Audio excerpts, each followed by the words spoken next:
So hey guys, কেমন আছো সবাই? আশা করি ভালো আছো। তো আজকের এই ভিডিওতে আমরা 25-21 এর 16তম পর্ব সম্পর্কে জানবো এবং এর আগের পর্বের লিঙ্ক ডিসক্রিপশন বক্সে দেওয়া রয়েছে, যারা দেখোনি তারা অবশ্যই দেখে নিও। তো গাইস, এই পর্ব শুরু হয় সেখান থেকে যেখানে নাহিদুর মা ইজিন আর নাহিদুকে দেখে একসাথে আর বলে, ইজিন তুমি? ইজিন বলে, ম্যাম আপনি এইখানে থাকেন? মানে আপনি নাহিদুর মা? চেকুং বলে, তুমি এখানে কি করছো? ফলে দুজনে হয়ে যায় চুপ। পরে নাহিদুর মা বলেন, তুমি কি সে যে আমাদের মূর্তি ভেঙেছিলে আর তখন থেকে তোমাদের পরিচয়? ইজিন বলে, হ্যাঁ প্রায় ওই রকমই। কিন্তু নাহিদু বলে, মা তার জন্য আমি ওর থেকে ক্ষতিপূরণ নিয়েছি। মা বলেন, কিসের মাধ্যমে? নাহিদু জানায়, ফুল হাউস ভলিউম দিয়ে। এতে মা জান রেগে, তাই নাহিদু ও মায়ের সাথে চিল্লায়া কথা বলতে শুরু করে। আর তা দেখে ইজিন আবার ভাব মেরে বলে, হে তোমার সাহস হলো কিভাবে ওনার সাথে এভাবে কথা বলার? নাহিদু বলে, ইজিন তুমি আমার উপর চিৎকার করছো, তাও আবার আমার মায়ের পক্ষ নিয়ে? আমার পেশাগত জীবন এবং আমার ব্যক্তিগত জীবন এই মুহূর্তে দ্বন্দ্বের মধ্যে আছে। কি করব আমি? প্লিজ একটু বোঝার চেষ্টা অন্তত করো তুমি। কিন্তু মা এবার বলেন, তুমি কি তাহলে এয়ারপোর্টে সেই র্যাপারের ইন্টারভিউ এই জন্য নিয়েছো কারণ তুমি নাহিদুকে চিনো? ইজেন বলে, ম্যাম নাহিদুর জায়গায় অন্য কেউ থাকলেও আমি সেটাই করতাম। মা বলেন, ও আচ্ছা। আর হ্যাঁ, নাহিদু যে আমার মেয়ে এই কথা বাইরে কাউকে ভুলেও বলতে যেও না, ওকে? কারণ এরপরে নাহিদু হয়তো আরো বড় হেডলাইনে থাকবে, তখন আমার মেয়ে হিসেবে সে হয়তো কোনো সুযোগ সুবিধা পাবে না সেভাবে। কিন্তু নাহিদু বলে, মা তার মানে কি আমার প্রতি তোমার কোনো দায়িত্ব নেই? তো এতে মা হয়ে যান চুপ। এরপরে ইজিন ম্যামকে বাই বলে চলে আসে আর ভাবে, আচ্ছা সবাই খালি এটাই ভাবছে কেন যে আমি নাহিদুকে চিনি বলেই র্যাপারের ইন্টারভিউ নিয়েছি, তবে নাহিদু তো এর জন্য আমাকে থ্যাংক ইউ বলেছে। তাই এই নিয়ে সে পড়ে যায় দ্বিধায়। এরপরে এদিকে ইউরিম স্কুলে যাওয়ার আগে তার মায়ের দেওয়া ফোনটা দেখে কিন্তু নেয় না। আর স্কুলের ওয়াশরুমে আসার পর সে শুনতে পায় দুটা মেয়ে বাথরুমের ভিতরে সিগারেট খাইতে খাইতে বলছে, ওই জানিস ইউরিমদের রেস্টুরেন্টটা আবার চালু হয়েছে? আর একজন বলে, সত্যি? তারা কি তবে ফকির হয়ে যায়নি? শুনেছি তার মা বাবা ঋণ নিয়েছিল এবং দেউলিয়া হয়ে গেছে। জানতাম কুত্তাটার এমনই হবে। এমনকি জানিস এশিয়ান গেমসের সময় র্যাপারের কল নিয়ে সে কি নাটকটাই না করলো, আর বেচারি নাহিদুকে একটা ছাগলের মতো দেখাচ্ছিল। আমি জানতাম সে একটা নাটক করেছে স্বর্ণপদক পেনশনের জন্য, কারণ তার পরিবারের টাকার খুব প্রয়োজন ছিল। আর একজন বলে, হ্যাঁ রে তুই ঠিকই বলেছিস, আমারও তাই মনে হয়। তাই এই কথা শুনে ইউরিম খুব ইমোশনাল হয়ে চলে যাবে। ও মা তখনই নাহিদু আবার পাশের বাথরুম থেকে বেরিয়ে ওদের দরজায় দেয় ধাক্কা, ওই বের হ। দুজনে অবাক, সাথে ইউরিম, এটা কি হচ্ছে?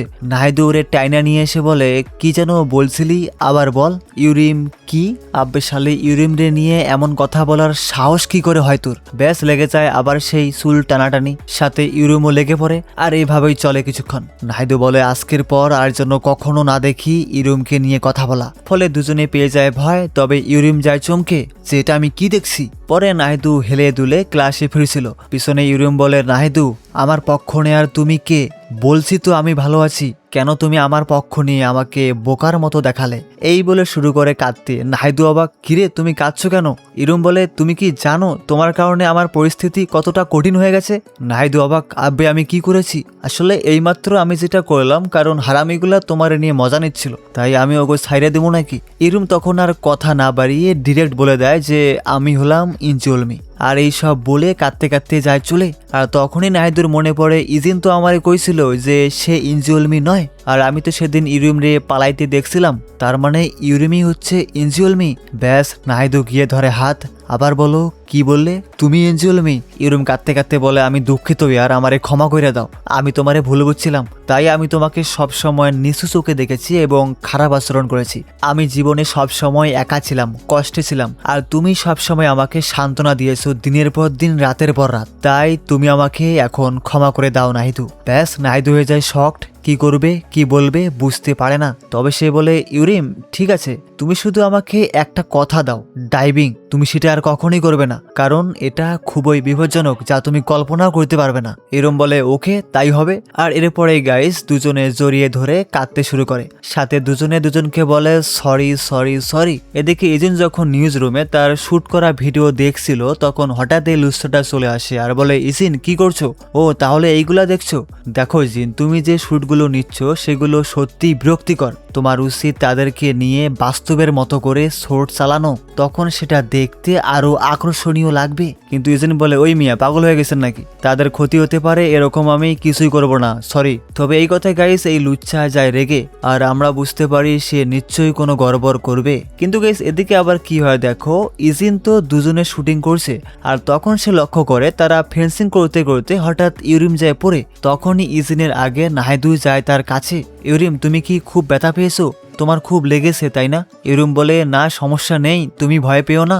ব্যাস, ইজিন তো অবাক, এদের আবার কি হলো, এবং সে নিজে বসতে গিয়েও যায় পড়ে, বাট তাকে দেখার মতো কেউ নাই। গরম লাগছে তাই একজন বলে, তুমি খাও বাতাস, আমি না। কিন্তু পরে দুজনেই একসাথে ফ্যানের বাতাস নেয়। ইজিন এখানেও অবাক, কি হচ্ছে এসব। পরে বাইরে শুটিং টাইমে দুজনে কিসের ঝগড়া করবে, হাতাহাতি করবে তা না, উল্টো দুজনে খাবার খাচ্ছে, তাও আবার শেয়ার করে। আর এইসব দেখে ইজিন আর ঠিক থাকতে পারে না, সে গিয়ে বলে, আরে তোমাদের হয়েছেটা কি? আমি তো তোমাদের এভাবে অভিনয় করতে বলিনি, তবুও কেন এরকম করছো? নাহিদ বলে, ইজিন দেখো, আমরা কোনো অভিনয় করছি না, ওকে। আর হ্যাঁ, তুমি সেদিন আমাকে মিথ্যে কেন বলেছিলে যে তুমি ইন্টারভিউ দিতে ফুল নিয়ে যাচ্ছ? ইজিন বলে, সব দোষ তো ইউরিমের, সেই আমাকে এসব করতে বলেছে। নাহিদ বলে, না না ইজিন, তুমি এভাবে ইউরিমের দোষ দিতে পারো না। ইউরিমও তখন বলে, ইজিন এখন তো আমরা দোষ দিয়ে কোনো লাভ নাই। কিন্তু গাইস ইজিন এখন সত্যি অবাক হয়। তবে একটা ব্যাপার কিন্তু আমাদের অবশ্যই জানা উচিত যে ইজিন কিন্তু কখনোই চাইতো না যে এদের মধ্যে ঝামেলা বাজুক বা থাকুক। সে সব সময় চাইতো এরা একসাথে মিলেমিশে থাকুক। কিন্তু এখন যখন তারা এভাবে একসাথে হাসি খুশি রয়েছে, তখন ইজিন এক কথায় বলতে গেলেও সেও বেশ হ্যাপি। এরপরে রাতে দুজনে বাসায় ফিরে করছে সেটিং। নাহিদু বলে, তোমাকে একটা কথা বলতে চাই, সত্যি বলতে তুমি ইনজিওলমি হওয়াতে আমি মোটেও অবাক হইনি বা রেগে যাইনি, বরং বেশ খুশি হয়েছি। এতে ইউরি মুস্কি হাসে আর বলে, তাহলে তোমাকেও যে আমার কিছু বলার আছে। আমি সত্যি দুঃখিত সেদিনের এশিয়ান গেমসের ওই ঝামেলা নিয়ে, প্লিজ আমাকে বিশ্বাস করো, একটিবারের জন্য আমি চাইনি যে এরকম কিছু হোক। কিন্তু নাহিদু বলে, ইউরিম যা হয়েছে ভুলে যাও, ওসব ভেবে লাভ কি? আর যেদিন তোমার মা আমাকে জড়িয়ে ধরেছিল না, সেদিনই আমার ভিতরের সব রাগ অভিমান মুছে গেছে। তোমার মা আমাকে যেভাবে সান্ত্বনা দিয়েছে সেটা আমার নিজের মাও কখনো করেনি, তাই আমি তার কাছে কৃতজ্ঞ। আর গাইস তখনই ইউরিমের মনে পড়ে যে সে তার মাকে বলেছিল, অনুভূতি আমাদের জন্য কি করতে পারে মা? অনুভূতি আমাদের ঋণ শোধ করতে পারে না। মানে তার মাকে রাগ দেখিয়ে এসব বলেছিল ওই ফোন কেনার ব্যাপারটা নিয়ে। ফলে এখন তার আফসোস হচ্ছে, তাই সে ওই সেলফোন দিয়েই করে তার মাকে ফোন। মা ফোন ধরে বলে, এলিফ্যান্ট স্ন্যাক্স থেকে বলছি, কে বলছেন? ইরুম বলে, মা আমি ইউরিম। মা বলে, আরে তুমি কি বাসায় নেই? ইরুম বলে, মা আমি বাসাতেই আছি, আর তোমার দেয়া ফোন দিয়েই কথা বলছি। আই এম সরি মা। মা বলে, ঠিক আছে, সরি বলতে হবে না, তুমি সেটা অ্যাকসেপ্ট করেছো, আমি এতেই হ্যাপি। ইউরিম এবার আমি তোমার সাথে যখন তখন কথা বলতে পারবো। এরপরে শুটিং এর জন্য নাহিদুকে করা হয় রেডি, ফলে সে বেশ খুশি। একটু পর স্টুডিওতে গিয়ে দেখে ইজিন বসে প্রস্তুতি নিচ্ছে ইন্টারভিউয়ের। ইজিন বলে, আরে বাহ, তোমাকে তো সুন্দর লাগছে। ব্যাস, নাহিদু হয়ে যায় ফিদা যে আমারে সুন্দর লাগছে। তবে গাইস আমার মতে এই মুহূর্তে দুজনকেই সুন্দর লাগছে, বিশেষ করে ইজিনকে। নাহিদু কানে কানে বলে, ইজিন সবাই কি এখানেই থাকবে? ইজিন বলে, হ্যাঁ থাকবে তো। নাহিদু বলে, আমি যে নার্ভাস হয়ে যাচ্ছি সবাই এভাবে থাকলে। ইজিন বলে, ইয়ার ভয় পেও না, আমি সবাইকে তাড়িয়ে দেব, শুধু আমি থাকবো তোমার সাথে। তো ক্যামেরাম্যান বলে, ইজিন তার সবচেয়ে সুন্দর দিক কোনটা? তখন ইজিন কোনো না ভেবেই বলে দেয়, বাম পাশ। এতে নাহিদু অবাক যে আমার বাম পাশের ভিউ ভালো হবে সে জানে কেমনে। পরে দুজনে ক্যামেরার সামনে বসে। নাহিদু বলে, আমি তাকাবো কোথায়? ক্যামেরার দিকে। ইজিন বলে, তুমি শুধু আমার দিকে তাকিয়ে থাকবে। নাহিদু তাই করে। ইজিন বলে, এটা কি আসলে আরামদায়ক মনে হচ্ছে? নাহিদু বলে, নো, তবে আমি এটা বেশ পছন্দ করি। মানে গাইস ও বুঝাইছে যে সে ইজিনের দিকে তাকাই থাকলে নাকি ওর ভাল লাগে। কি আজব কথা মারি। তো এরপরে শুটিং স্পটে ইউরিম রেডি হচ্ছে, তখনই চলে আসে নাহিদু। হাই নাহিদু। নাহিদু বলে, হ্যালো ইউরিম। এবার রেডি, ক্যামেরা অ্যাকশন। দুজনে ফেন্সিং ড্রেস পরে সোর্ড হাতে নিয়ে দুজনে জাস্ট দুজনকে স্যালুট জানায়, কারণ শুধু এটাই করার কথা ছিল। কিন্তু না, এই লুচ্চাটা চাইছিল ভিন্ন কিছু। সে বলে, বাহ তোমরা খুব ভালো করেছো, কিন্তু তোমরা চাইলে এটাকে আরো ভালো করতে পারো। ইরম বলে, আমাদের যেভাবে করতে বলা হয়েছে আমরা তো সেটাই করছি। এই লুচ্চা বলে, আমরা চাই সেদিন এশিয়ান ম্যাচে তোমরা কে আগে কাকে টাচ করেছো সেই দিক বিবেচনায় তোমরা এখন সেরকম করবা, কারণ এটাই আমরা চাই। তো এর কথায় পাত্তা রেখে দুজনে শুরু করে, কিন্তু দুজনে এখানে অনেকটাই গ্যাপ রেখে লড়াই করছে। ইরম বলে আর কতক্ষণ আমাদের এটা করতে হবে? লুসাটা কয় একদম, আর কতক্ষণ তোমরা এরকম ফেক অভিনয় করবে বলো আমাকে? আমি তোমাদের করতে বলছি একভাবে আর তোমরা করছো নিজের মতো করে। তোমরা যদি এটা সঠিকভাবে করতে তাহলে আমরা এক ধাপ শেষ করতে পারতাম। এটাকে তোমরা একটা সত্যিকারের প্রতিযোগিতার মতো মনে করো।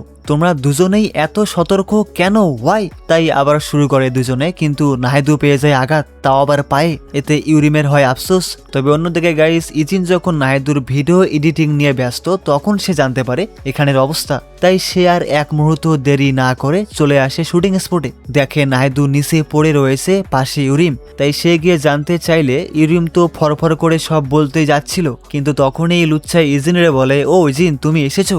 আসলে আমরা দ্রুত স্পর্শের শ্যুটটা করতে চেয়েছিলাম, যেমনটা এশিয়ান গেমসে হয়েছিল। ইজিন বলে, আমরা কি শুধু সেলুট দিয়ে শ্যুট করতে রাজি হইনি? আমি স্পষ্টভাবে বলে দিয়েছি যে আমরা দ্রুত টাচের শ্যুট করব না। সে বলে, আরে ইয়ার, এটা জাস্ট দ্রুত টাচের ব্যাপার ছিল। ইজিন বলে, আপনার কি কোনো ধারণা আছে এরকম করার ফলে তারা কতটা আঘাত পেতে পারে? তো এরকম কিছু বক বক করার পর ইজিন বলে, নাহিদু চলো তোমাকে হসপিটালে নিয়ে যাই। নাহিদু বলে, ইজিন তুমি কেন তো চিন্তা করছো? আমি ঠিক আছি বললাম তো। কিন্তু ইজিন ওর কথায় পাত্তা না দিয়ে তাকে তুলে নিয়ে চলে আসে আর দ্রুত তাকে হসপিটালে নিয়ে যাচ্ছে। নাহিদু বলে, এটা আসলে আমারই দোষ। ইজিন বলে, না, এতে তোমার দোষ নেই, সব দোষ তার, কারণ সেই তোমাকে এটা করতে বাধ্য করেছে। নাহিদু বলে, শুনে মনে হলো সে তোমার সিনিয়র, ফলে তুমি কোনো সমস্যায় পড়বে না তো ইজিন। কিন্তু ইজিন বলে, এই পরিস্থিতিতে কে পদমর্যাদার কথা চিন্তা করে? আমার যেটা সঠিক মনে হয়েছে আমি সেটাই করেছি। আর নাহিদু, তুমি যদি আজকে সত্যি আহত হতে না, ওরে তো আজকে আমি মেরেই ফেলতাম। তো এই কথা শুনে নাহিদু ইমপ্রেস আর বলে, তুমি সবসময় আমার পাশে ছিলে আর এখনো আছো। আরে বাহ ইজিন, ওই দেখো রংধনু। দাঁড়াও দাঁড়াও। ইজিন বলে, ওটা রংধনু নয় নাহিদু। কিন্তু নাহিদু তবুও নেমে পড়ে, সাথে ইজিনও, আর দেখে যে সত্যি এটা রংধনুই। ইজিন বলে, ইয়ার তুমি ঠিক আছো? পায়ের ব্যথাটা এখন কেমন? নাহিদু বলে, ইজিন ব্যথা চলে গেছে, এখন আর ব্যথা করছে না। এরপরে দুজনে মিলে সেই রংধনু দেখে। ইজিন বলে, নাহিদু আমাকে একটা ভালো জায়গায় নিয়ে যাওয়ার দক্ষতা তোমার আছে। বলতে গেলে তুমি আমার লাইফটাই পুরো চেঞ্জ করে দিয়েছো। তুমি সবসময় আমাকে সঠিক কাজের পথ দেখাও, সাথে নিয়ে যাও ভালো ভালো জায়গায়। নাহিদু বললে, এটা আমাদের সম্পর্কের একটা সংজ্ঞা, এটা রংধনু নামেও পরিচিত। দাঁড়াও, তুমি বলেছিলে এটা রংধনু নয়, কিন্তু তুমি এটা এখনো বলনি যে রংধনু না হলে কি হতো। ইজেন ভাবতে শুরু করে আর বলে, ভালোবাসা। এটা ভালোবাসা হতো। আমি তোমাকে ভালোবাসি নাহিদু, দরকার নেই আমার এমন কোনো রংধনুর, আমার শুধু তোমাকেই লাগবে। ব্যাস, নাহিদু হয়ে যায় শকড। আরে ইজিন এসব কি বলছে? আমারে নাকি সে ভালোবাসে? তো গাইস, তোমার কি মনে হয় ইজিন কি নাহিদুর লগে মজা নিচ্ছে, নাকি সে সিরিয়াস ভাবেই বলল? আর নাহিদু সেই ব্যাপারটাকে কিভাবে দেখবে বা সে কি অ্যাকসেপ্ট করবে, সেটা জানতে হলে ভিডিওতে লাইক দিয়ে সাবস্ক্রাইব করে দাও, সাথে এক্সপ্লেনেশন কেমন হয়েছে তা জানাতে ভুলবে না কিন্তু। Good bye.